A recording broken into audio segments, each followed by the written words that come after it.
যাবজ্জীবন একসঙ্গে থাকার অঙ্গীকার, 7 পাকে বাঁধা পড়া একটি নতুন জীবন, আর দু চোখে হাজারো রঙিন স্বপ্ন।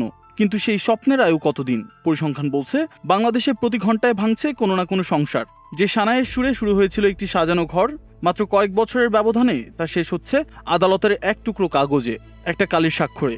বাংলাদেশে কেন জ্যামিতিক হারে বাড়ছে ডিভোর্স বা বিবাহ বিচ্ছেদ? কেন ঠুনকো অপবাদে তাসের ঘরের মতো ভেঙে পড়ছে আমাদের পরিবার ব্যবস্থা? আজ আমরা উন্মোচন করব এই সামাজিক ভাঙনের আসল ব্লুপ্রিন্ট। পরিসংখ্যানের পাতা উল্টালে গা শিউরে ওঠে। শুধু ঢাকা শহরেই প্রতিদিন গড়ে 30 থেকে 40টি ডিভোর্সের আবেদন জমা পড়ছে। হিসাব করলে দেখা যায় বছরে তা 10,000 ছাড়িয়ে যাচ্ছে। আর এই বিচ্ছেদের আবেদনের ক্ষেত্রে প্রায় 70% আবেদনই আসছে নারীদের পক্ষ থেকে। একসময় যে সমাজ বিবাহ বিচ্ছেদকে চরম ট্যাবু বা পাপ মনে করত, আজ সেখানেই খুব সহজেই মানুষ বেছে নিচ্ছে আলাদা থাকার পথ। কিন্তু হঠাৎ করে আমাদের পরিবারগুলোর সহনশীলতা কোথায় হারিয়ে গেল?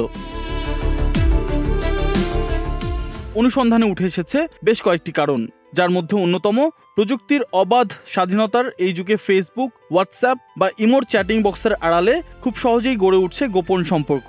ভার্চুয়াল জগতের এই সাময়িক মোহ চোখের পলকে ধ্বংস করে দিচ্ছে বছরের পর বছর টিকে থাকার সাজানো সংসারকে। আধুনিক যুগের তরুণ তরুণীদের মাঝে অর্থনৈতিক স্বাধীনতা বাড়লেও কমছে মানসিক ছাড় দেওয়ার মানসিকতা। ইগো বা আত্ম অহমিকার লড়াইয়ে ছোটখাটো পারিবারিক ঝগড়াও রূপ নিচ্ছে চূড়ান্ত বিচ্ছেদে। এখনও অসংখ্য পরিবারে নারীরা যৌতুক, পারিবারিক দাঙ্গা এবং স্বামী কিংবা শ্বশুরবাড়ির মানসিক ও শারীরিক নির্যাতনের শিকার হচ্ছেন। এর সাথে যুক্ত হয়েছে মাদকের ভয়াবহ বিস্তার। মাদকাসক্ত স্বামীর অত্যাচার সইতে না পেরে অনেক নারী এখন বিবাহ বিচ্ছেদের চূড়ান্ত সিদ্ধান্ত নিচ্ছেন। নারীদের অর্থনৈতিক স্বাবলম্বিতা ও অধিকার সচেতনতা দিন বদলেছে। নারীরা এখন ঘরের বাইরে এসে নিজেদের ক্যারিয়ার গড়ছেন। ফলে অর্থনৈতিকভাবে স্বাবলম্বী হওয়ার কারণে তারা আর মুখ বুঝে সব অন্যায় বা নির্যাতন সহ্য করতে রাজি নন, যা তাদের নিজের আত্মসম্মান রক্ষার্থে স্বাধীন সিদ্ধান্ত নিতে সাহস যোগাচ্ছে।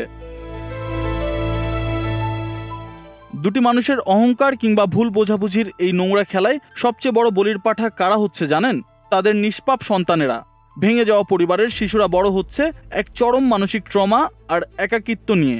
বাবা মায়ের এই দূরত্বের কারণে ভবিষ্যৎ প্রজন্ম জড়িয়ে পড়ছে নানা অপরাধ কিংবা হতাশায়। একটি ডিভোর্স কেবল দুটি মানুষকে আলাদা করে না, বরং একটি সাজানো শৈশবকেও চিরতরে পঙ্গু করে দেয়। বিবাহ বিচ্ছেদ কোনো সমাধান নয়, বরং অধিকাংশ ক্ষেত্রে এটি তৈরি করে আরও বড় সামাজিক ক্ষত। আইন বা আদালত দিয়ে কোনোদিন মন জোড়া লাগানো যায় না। প্রয়োজন পারস্পরিক শ্রদ্ধা, বিশ্বাস এবং যে কোনো পরিস্থিতিতে একে অপরের পাশে থাকার মানসিকতা। রাগ কিংবা ক্ষোভের বশবর্তী হয়ে চূড়ান্ত সিদ্ধান্ত নেওয়ার আগে ঠান্ডা মাথায় ভাবুন, সম্পর্কটা তৈরি করতে কতখানি ভালোবাসার প্রয়োজন হয়েছিল। সমাজ ও পরিবারের এই নীরব অবক্ষয়ের শেষ কোথায়?